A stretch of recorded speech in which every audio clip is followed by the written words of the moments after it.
Ini ayat 59 sampai 63. Ini ayat terkait dengan dakwah Nabi kepada orang Nasrani. Kemarin sudah diceritakan bagaimana Allah telah memberikan wahyu kepada Kanjeng Nabi Agung Muhammad sallallahu alaihi wasallam terkait dengan biografinya Nabiullah Isa dari sebelum dilahirkan, dari neneknya sampai bagaimana Nabi Isa diutus, lahir sampai diutus, mukjizatnya seperti apa, bahkan nanti ketika dinaikkan ke langit kemudian kembali lagi ke bumi sudah disampaikan kepada Nabi sallallahu alaihi wasallam dengan jelas, yang memberikan wahyu langsung dari Allah Subhanahu wa taala. Kemudian ayat ini terkait dengan dakwah Nabi kepada, ini dalam asbabun nuzulnya Pak, di belakang ini dijelaskan panjang lebar. Asbabun nuzulnya Nabi itu ngirim surat kepada uskup atau pendeta. Sandure pendeta jadi uskup yang ada di Najron. Singkat cerita, tulis surat, diajak untuk masuk Islam. Masuklah kamu ke dalam Islam. Nanti kita akan ceritakan, mudah-mudahan kalau ada waktu hari ini, kalau enggak ya minggu depan. Singkat cerita, tulis surat kepada uskup di Najran. Akhirnya uskup bermusyawarah dengan pembesar-pembesar Najran. Begitu musyawarah, dipanggil orang-orang pakar teologi Nasrani, dipanggil untuk dimintai pendapat terhadap surat dari Rasulullah SAW. Suratnya tegas dari Rasulullah SAW kepada uskup di Najran. Suratnya tegas dari Muhammad Rasulullah SAW. Singkat cerita, masuklah kamu ke dalam agama Islam. Kalau tidak, kamu harus bayar jizyah, tapi harus tunduk pada umat Islam. Kemudian yang ketiga, kalau kamu tidak mau, kami akan perangi. Pilihannya tiga itu. Akhirnya utusan mereka bermusyawarah. Singkat cerita, dalam perdebatan yang panjang sebetulnya di situ, perdebatan yang panjang, akhirnya diutuslah satu rombongan dikirim dari Najran ke Madinah. Jumlahnya adalah 60 orang. Ada misi yang dikirim dari Najran seramai 60 orang. Di dalamnya ada 14 tokoh tokoh yang hebat-hebat, pakar-pakar teologi, pakar-pakar yang ahli musyawarah mereka untuk menjumpai Nabi Sallallahu Alaihi Wasallam, untuk memberikan klarifikasi kepada Nabi Sallallahu Alaihi Wasallam. Maka ayat ini akhirnya diturunkan ketika mereka sudah datang di Madinah menjumpai Nabi. Najran itu sekitar 1.300 kilo Pak, arah selatan dari Madinah, mendekati Yaman sana. Dan kita bayangkan zaman dulu perjalanan 1.300 kilo, gak ada tol, gak ada pesawat, gak ada. Kalau sekarang ada apa? pesawat dari Najran ke Madinah, ada airport domestik di sana. Dah, singkat cerita begitu, dalam perjalanan yang panjang datanglah kepada Nabi Sallallahu Alaihi Wasallam. Kemudian utusan itu bertanya kepada Nabi Sallallahu Alaihi Wasallam. Sebenarnya besok kita akan jelaskan lebih detail. Bertanya kepada Nabi Sallallahu Alaihi Wasallam, siapa itu Isa? Jadi siapa itu Isa? Akhirnya mereka dalam konsep teologi mereka, Isa itu kan ada terbagi menjadi 3 pendapat di dalam konsep teologi. Dalam beberapa aliran yang ada di dalam orang-orang Nasrani sendiri ada 3 pendapat seperti kemarin. Yang pertama adalah Isa, kata mereka, adalah anak Tuhan, konsep teologi mereka. Yang kedua adalah konsep teologi mereka. Yang kedua adalah Isa itu adalah Tuhan itu sendiri. Tuhan yo Isa. Kemudian yang ketiga, jadi Isa sebagai Tuhan itu tidak sendiri, bersama-sama dengan ibunya ya juga dituhankan sekalian. Dan juga otomatis Tuhan Bapa yang ada di surga. Jadi 3 pendapat itulah yang umum yang berlaku, itu pun di Najran seperti itu. Maka pakar-pakar teologi yang menghadap Nabi itu ngetes Nabi, bukan ngetes ya, tanya kepada Nabi, siapa itu Isa? Maka dijawablah oleh Nabi tidak langsung menjawab.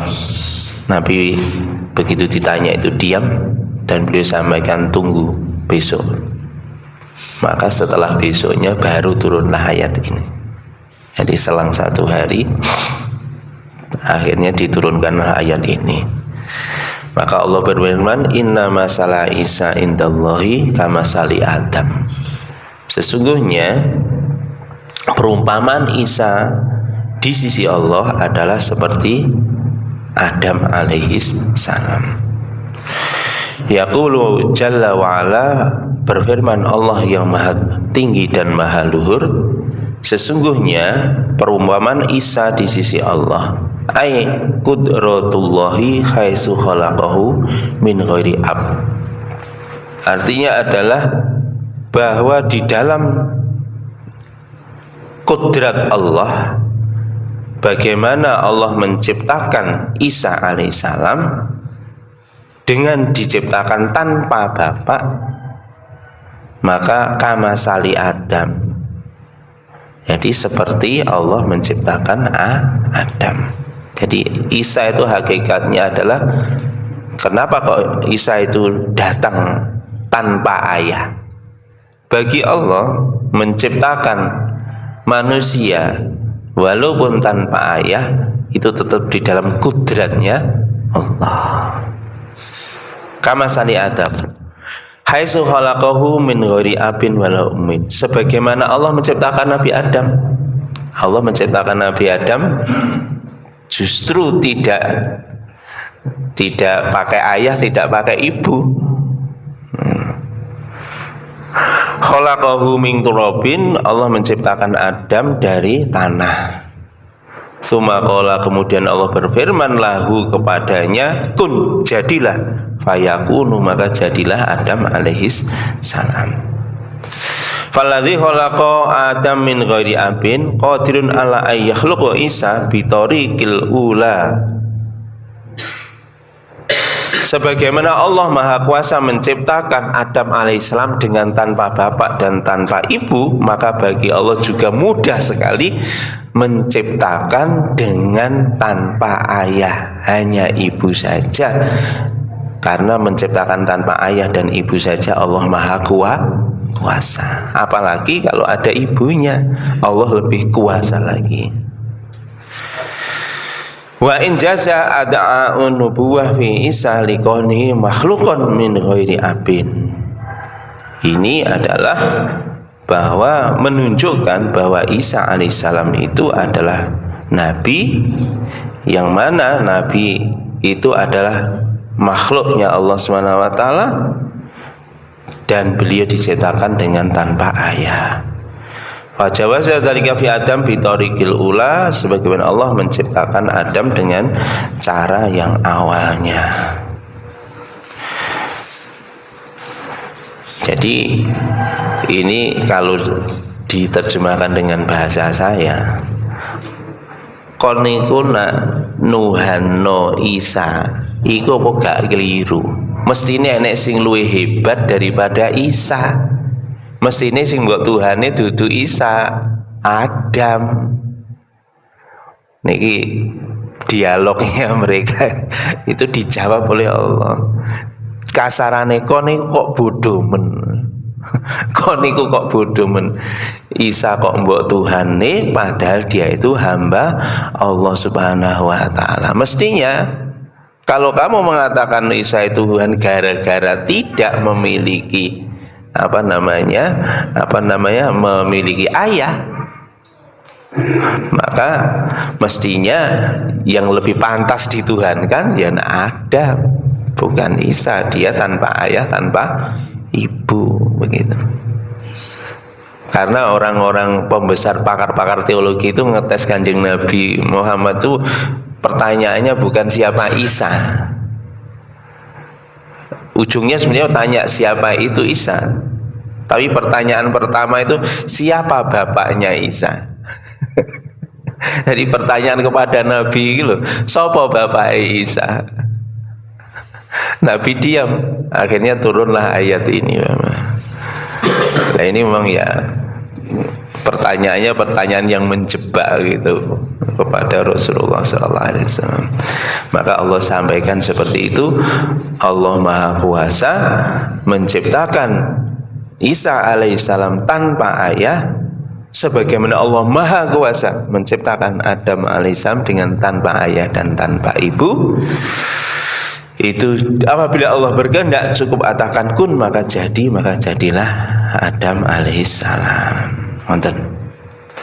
Demikian juga tidak hanya Nabi Adam, wa khalaqa Hawa min dzakarin bila unsa. Allah pun menciptakan ibu Hawa dari laki-laki tanpa ibu. Ini lebih dahsyat lagi.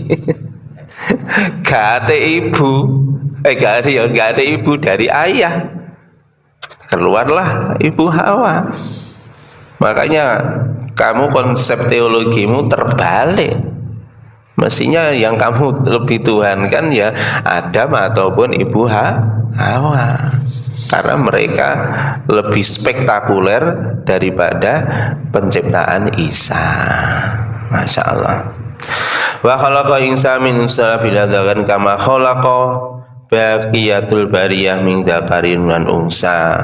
Karena semua tadi mulai Nabi Adam, mulai ibu Hawa, termasuk Nabi Isa, itu adalah menyalahi konsep biologis bahwa terciptanya makhluk hidup itu mesti harus lahir dari laki-laki dan perempuan. Itu begitu. Walihada qala ta'ala fi surati Maryam walinaj'alahu ayatan linnas, dan Allah jadikan kejadian-kejadian yang khusus seperti itu adalah untuk memberikan tanda-tanda kekuasaan Allah kepada seluruh manusia. Maka dari itu Bapak yang kami hormati, yang dirahmati Allah, disinilah kita belajar ada sunnatullah, ada qudratullah. Sunnatullah itu apa? Kebiasaannya Gusti Allah. Termasuk Pak, nak pengen duwe anak ya rapi. Ya rapi tok ya dikumpuli niki sunnatullah ngoten, nek kumpul antarane wong lanang kali wong wedok terjadilah pembuahan sperma dan sel telur, akhirnya terjadilah kehamilan, hamil, akhirnya lahir punya anak. Itu namanya sunnatullah, kebiasaan Gusti Allah.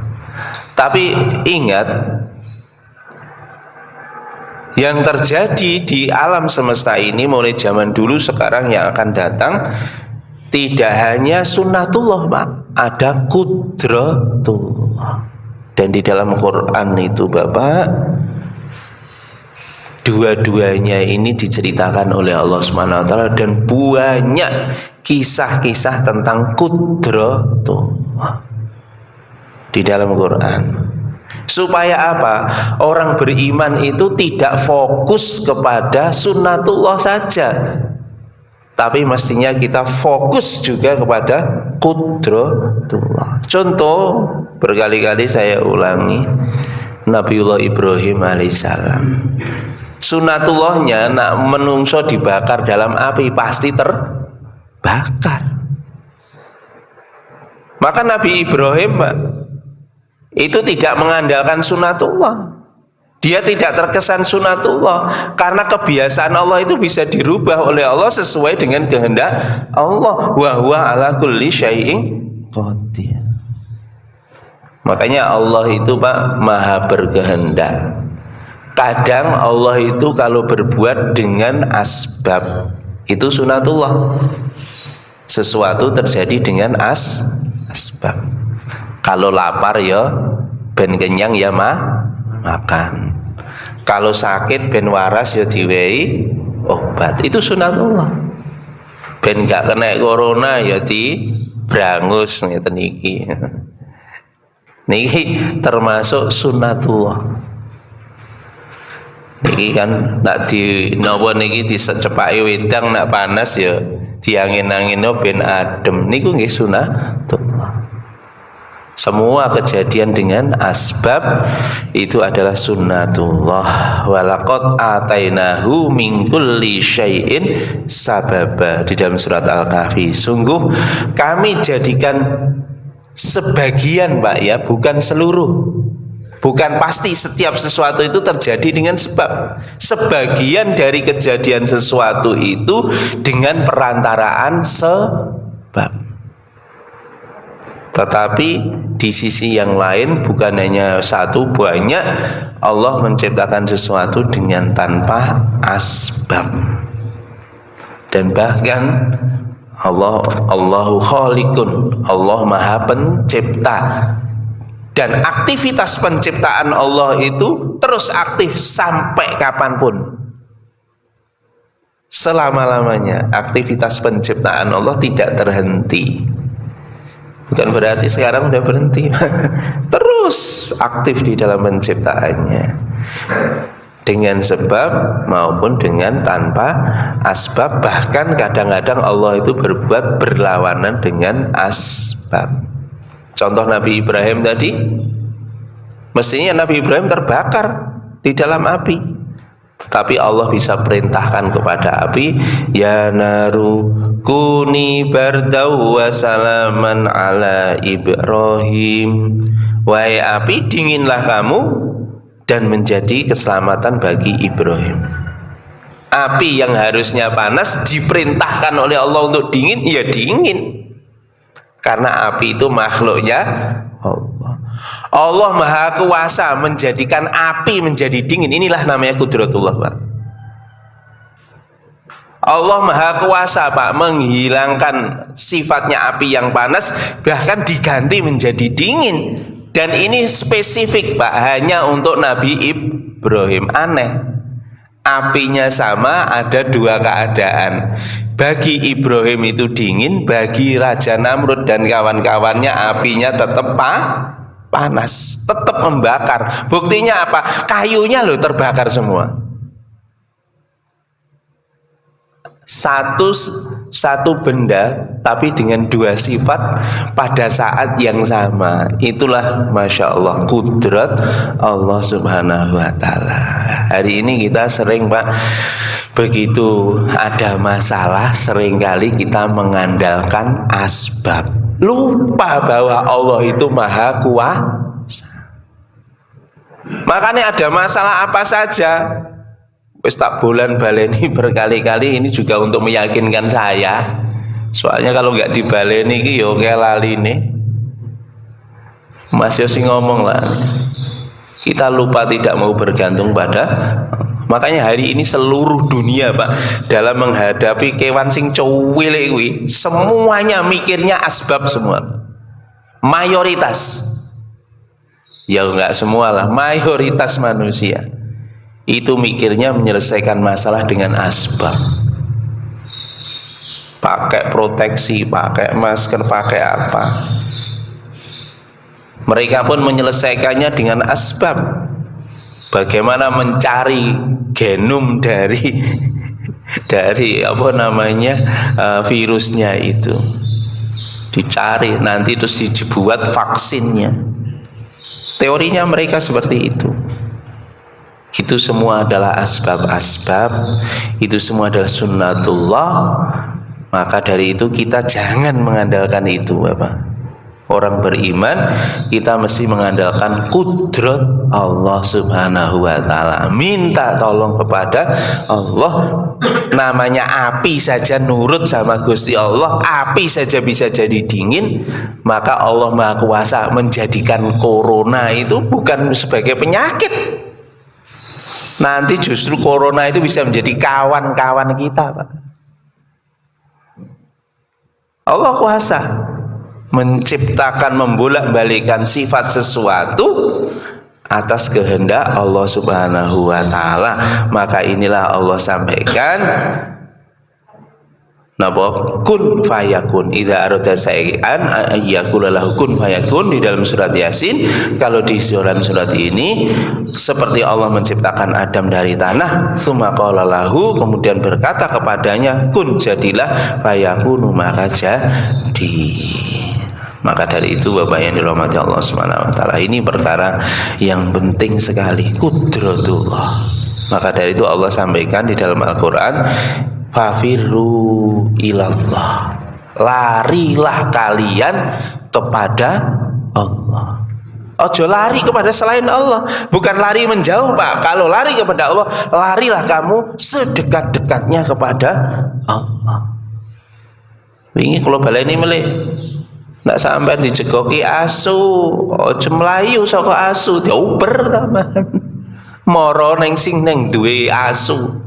Nah sing duwe asu langsung Pak, engko langsung diceluk asune, orang uber sampean. Bahkan asune bisa melindungi kita. Kenapa? Karena kita mendekat kepada yang punya anjing. Virus seluruh dunia ini punyanya Allah. Kita larinya mendekat kepada Allah, maka nanti Allah akan jadikan virus itu justru akan melindungi kita dengan kudrat Allah Subhanahu wa ta'ala. Ini tidak hanya perkara ini Pak, apa saja gitu. Apa saja, ingatlah kudrat Allah itu ada di mana-mana, kapan saja, di mana saja, asal kita mau lari menuju kepada Allah Subhanahu wa ta'ala. Persis Nabi Ibrahim. Nabi Ibrahim ketika ditawari malaikat yang menjaga hujan, sudah diizinkan oleh Allah, matur kepada Nabi Ibrahim, wahai Ibrahim, aku sudah diizinkan Allah, kalau engkau mau aku akan turunkan hujan, api ini padam. Yang menjaga angin juga begitu, wahai Ibrahim, saya sudah diizinkan Allah, kalau kamu mau api ini akan aku tiup, pasti akan berterbangan semuanya, semburat kemana-mana, dan kamu akan terselamat. Nabi Ibrahim justru mengatakan amma ilaika fala amma ilallahi fabala. Kalau pertolonganmu saya tidak butuh. Niki lho Pak, Nabi Ibrahim ditulung malaikat mawon mboten arep. Ndak kita celaka Pak. Kita njaluk tulung mboten kalian Gusti Allah. Njaluk tulunge kare makhluk. Ajur nih Pak. Orang beriman, yang parah lagi orang beriman minta tolongnya kepada orang kafir. Parah Pak ini Pak. Minta penyelesaian masalah datang kepada orang-orang kafir. Mestinya kita minta tolong kepada Allah Subhanahu wa ta'ala. Nabi Ibrahim begitu ditolak semua. Maka begitu ditolak, hasbiyallah wa ni'mal wakil, cukup hanya Allah yang menjadi pelindungku. Saya tidak butuh pertolongan siapapun, saya hanya butuh pertolongan kepada Allah. Makanya ini perlu dizikirno bolak-balik, nak bareng-bareng jadi hasbunallah wa ni'mal wakil. Kita zikirkan, ini bukan hanya sekedar zikir, Pak. Ini sebetulnya bagaimana hati kita betul-betul ketika kita membaca ini, kita lari hati kita ini bergantung hanya kepada Allah, tidak bergantung pada siapapun. Kalau seperti itu, nanti kita akan ditolong oleh Allah sebagaimana Allah telah menolong Nabiullah Ibrahim alaihis salam. Hasbunallah wa ni'mal wakil itu adalah doanya Nabiullah Ibrahim alaihis salam ketika mau dilempar ke dalam api. Ketika doa ini, lepaskan Pak ketergantungan kita kepada makhluk. Kita pakai masker, tapi hati kita yakin masker bukan yang menyelamatkan saya. Kita pakai hand sanitizer, kita yakin hand sanitizer yang bukan yang menyelamatkan saya. Kita pakai vitamin C, kita yakin bukan vitamin C yang menyembuhkan saya. Kita pakai probiotik, bukan probiotik yang menyembuhkan saya, yang memberikan kekuatan tubuh saya. Yang memberikan kesembuhan dan kekuatan hanya Allah. Ini tolong dieling-eling. Seperti itu Bapak yang harus ada, Ibu-ibu yang harus ada di dalam hati kita.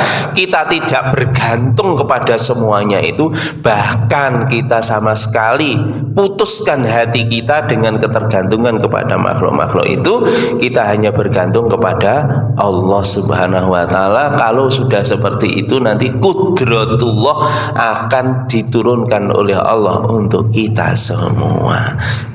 Nabi Ibrahim sama sekali Pak, dihilangkan ketergantungan kepada angin, dihilangkan ketergantungan kepada hujan, dihilangkan ketergantungan kepada makhluk-makhluk, hanya bergantung satu kepada Allah Subhanahu wa ta'ala.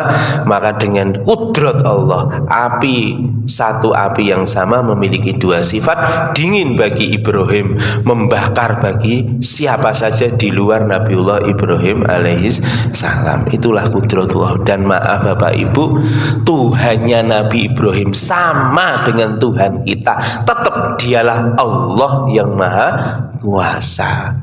Kalau Nabi Ibrahim ditolong dengan cara seperti itu, apakah hari ini tidak mungkin Allah memberi pertolongan pada kita? Sangat mungkin. Sangat mungkin.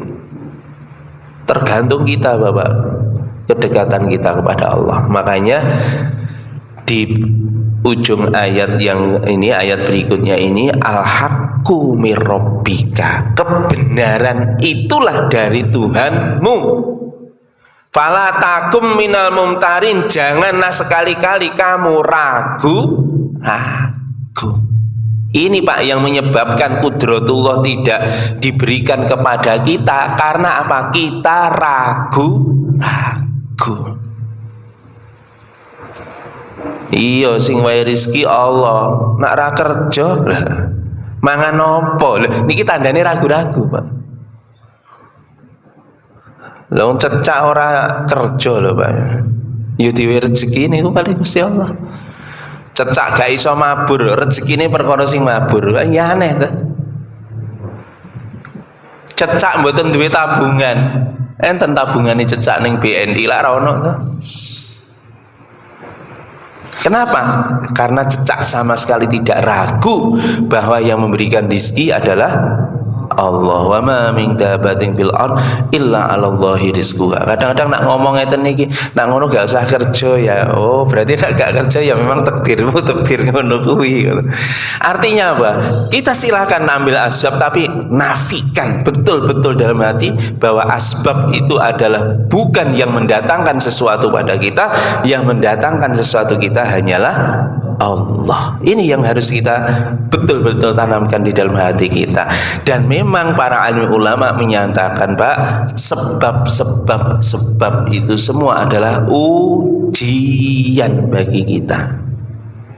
Apakah kamu beriman kepada sebab atau beriman pada Rabbul Asbab, dialah Allah Subhanahu wa ta'ala. Maka Allah sampaikan, jangan sekali-kali kamu ragu-ragu. Masya Allah, Pak. Ay hadza huwal qaulul haq fi Isa alladzi la mahida inda anhu wala sahiha siwahu. Ini adalah cerita tadi tentang kejadian Isa, itu adalah cerita yang benar, dan kebenaran itu mutlak dari Allah Subhanahu wa ta'ala.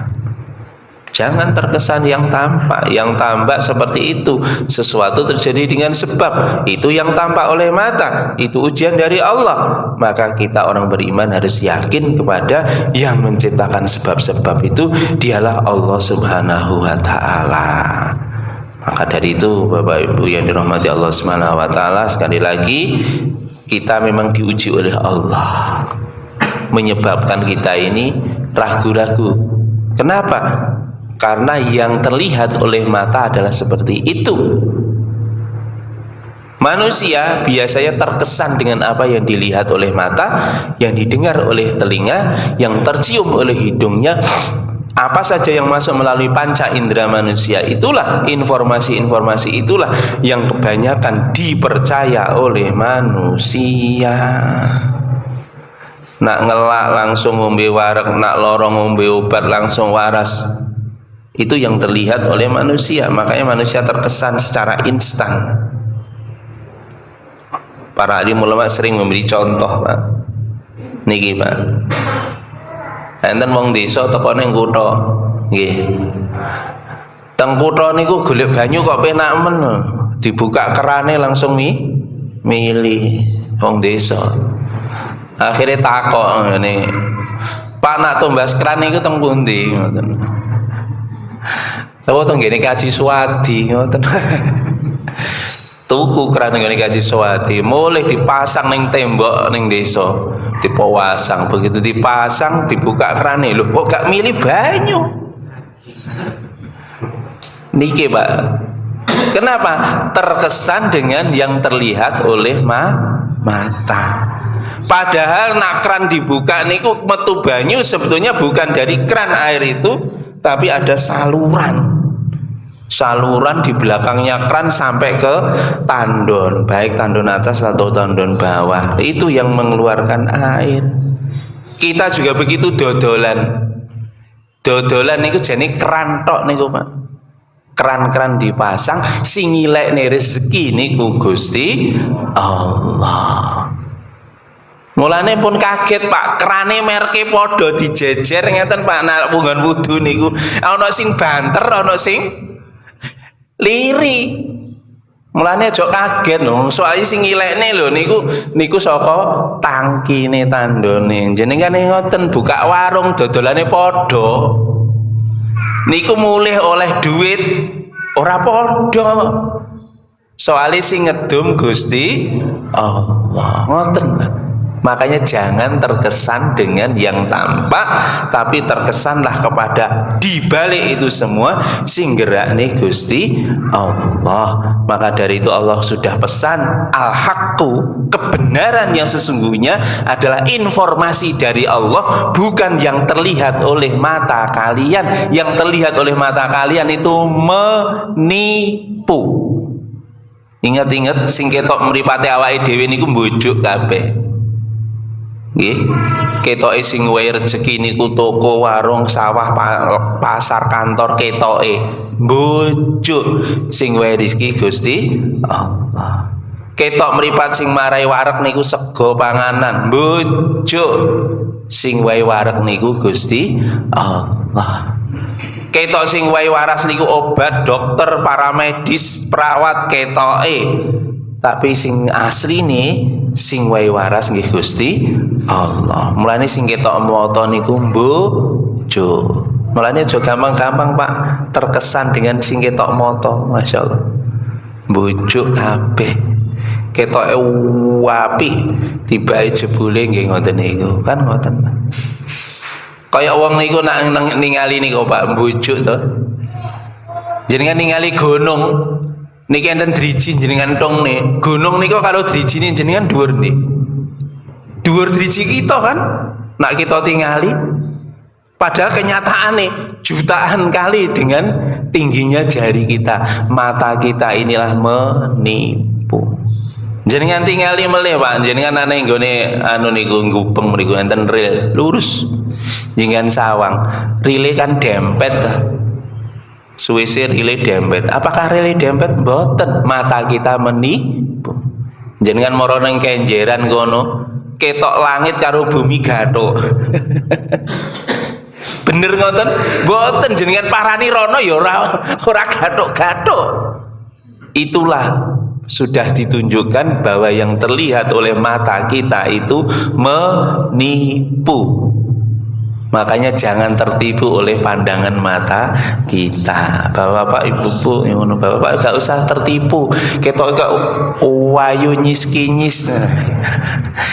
Bojo niku masya wayu gak karo-karuan ketoke nggih. Masya Allah, iku asine bojo badek-badek niku mungkin.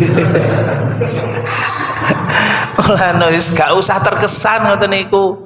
Ibu-ibu yang ngoten enek wong ganteng kaya ngono piye. Masya Allah. Wis to bojo niku. Nggih to. Paling yo nyen 1000 ratus seminggu ya gak karo-karuan iki. Mulane pun mboten saged tertipu. Ketok sugih, mobil gak karo-karuan apik. Itu menipu. Ketoke enak jenengan sawang niku, enak. Ternyata menipu. Lungguh ning restoran, mangan. Sawangane enak. Padahal lho menipu. Jenengan takoki ta. Sing mangan rego sak piring 3 juta. Teng Surabaya teng cedhek mriki lho enten sak piring 3 juta. Insyaallah menipu. Soalnya nopo tiba lho tambah gak sehat. Masya Allah. Ngoten niku Pak. Makanya sudahlah nggak usah kita tertipu dengan dunia dan segala macam perhiasannya. Kita yakin dengan dawuhnya Gusti Allah. Kenapa? Dawuhnya Gusti Allah jelas hak, bahwa wal akhiratu khairu wa abqa. Kehidupan yang terbaik adalah kehidupan akhirat. Ayu ning donya paling 50 tahun, tapi nak ayu ning akhirat selawase-lawas. Enak mangan ning donya paling ya kliwat gorokan entek, tapi nak enak mangan ning gone akhirat sampai pucuk rambut pucuk kuku ngerasakne nikmate selama-lamanya. Maka dari itu kita mesti harus terkesan dengan yang tidak tampak oleh mata. Apa yang dijanjikan oleh Allah, al-haqqu mirabbika, yang dijanjikan oleh Allah itu pasti, lebih pasti daripada terbitnya matahari nanti sebentar lagi setiap hari. Itulah yang dijanjikan oleh Allah, al-haqqu mir rabbika. Maka dari itu fala takunanna, di dalam ayat yang lain, kalau ayat ini fala takum minal mumtarin, janganlah kamu menjadi orang-orang yang ragu. Demikian Bapak Ibu dirahmati Allah. Mudah-mudahan Allah berikan taufik hidayah pada kita sehingga dijadikan kita orang-orang yang yakin kepada Allah. Maka pastikan diri kita Pak, mari kita sama-sama kita mohon supaya Allah menurunkan kudratnya. Tidak hanya kita fokus di dalam menghadapi berbagai persoalan dengan sunnatullah, tetapi kita mestinya lebih fokus lagi untuk menghadapi masalah dengan kita mohon supaya Allah menurunkan kudratnya, sehingga Allah tolong kita sebagaimana Allah telah menolong para nabi, para rasul, siddiqin, syuhada dan sholihin. Amin amin ya rabbal alamin. Ngoten mawon, ada benar dari Allah, ada salah dari saya. Enten taklok nggih napa? Tak ketok ya carane belajar bareng gak ketok niku ya napa ben yakin, carane belajar ben yakin itu ya napa. Masya Allah Bapak. Jadi yakin itu adalah petunjuk dari Allah, hidayah dari Allah. Walaupun orang ngerti ilmunya, belum tentu orang itu diberi petunjuk yang menerangi hatinya. Itulah namanya hidayah. Termasuk tadi utusan-utusan yang diutus oleh pendeta atau uskup dari Najran tadi, mereka itu sebetulnya percaya, Pak, bahwa Muhammad itu utusan Allah, itu percaya. Kenapa? Karena ya sudah ditulis di dalam Bible. Sudah ditulis akan kedatangan Rasul setelah atau Rasul yang terakhir dari Bani Ismail. Itu jelas. Bahkan Masya Allah Pak, sampai orang-orang Yahudi itu Pak menggambar Pak. Belum jumpa Rasulullah, tapi sudah dilukis Pak gambarnya Rasulullah itu. Karena diterangkan di dalam kitab Taurat detail Pak. Fisiknya Nabi itu, wajahnya seperti ini, telinganya seperti ini, matanya seperti ini, hidungnya seperti ini, sampai digambar itu oleh orang-orang Yahudi. Nah seperti itu Pak. Tapi kalau namanya hidayah tidak masuk ke dalam hati, akhirnya terhalang. Utusan-utusan Najran tadi Pak, itu dia sebetulnya tahu kebenaran Islam, dia tetap nggak mau masuk Islam. Kenapa? Terhalang dengan yaitu tadi tipuan mata. Kenapa? Karena dia dengan masuk menjadi agama Nasrani, dia akan bahkan oleh Raja Romawi dibuatkan gereja yang besar di Najran sana. Kemudian dia diberi posisi Pak, kedudukan di tengah masyarakat. Kemudian dia diberi harta, digaji. Kemudian seluruh masyarakat di Najran menyegani mereka, menghormati mereka, bahkan mengkultuskan mereka. Posisi itulah Pak yang membuat dia sulit, akhirnya tetap tidak mau beriman kepada Rasul. Itulah namanya hidayah. Nah itu perkara untuk masuk Islam. Sudah di dalam Islam pun hidayah perlu ditambah lagi. Makanya untuk melihat sesuatu nih, apalagi perkara yang gaib, itu seperti kita melihat melihat benda-benda ini dengan mata kita, itu syaratnya harus ada dua cahaya. Cahaya datang dari mata kita, cahaya datang dari luar. Dua cahaya bertemu, maka kita bisa melihat benda-benda ini. Mata kita keluar cahaya, di luar ini nggak ada cahaya, gak iso lihat Pak. Nggak nak dipateni bengi jam 1 sekakel mati kabeh gak ketok iki donat apa lento gak ketok Pak. Karena apa? Cahaya dari luar tidak ada, cahaya dari dalam walaupun ada. Kebalikannya juga begitu Pak. Neng kene padang jinglang jam 12 awan di neng jopo, tapi mata kinya nggak keluar cahaya Pak, orang buta, maka dia tidak bisa melihat. Dua-duanya seperti itu. Cahaya dari luar itu apa? Ngaji, baca ayat Allah, firman Allah, sabda Nabi dan sebagainya. Cahaya dari dalam adalah langsung petunjuk pada Allah yang membukakan mata hati kita. Kalau dua cahaya ini kumpul Pak, maka pandangan mata, bukan mata ini tapi mata hati kita, akan mampu menembus rahasia yang gaib. Saiki pertanyaan nih, kalau cahaya dari luar Pak gampang, ngaji isu iki kita pun dapat pencerahan. Tapi yang paling berat itu adalah menghidupkan cahaya yang ada di dalam hati kita supaya bercahaya. Itu harus melalui effort yang luar biasa, usaha yang luar biasa, dan tidak instan. Yo nopo carane?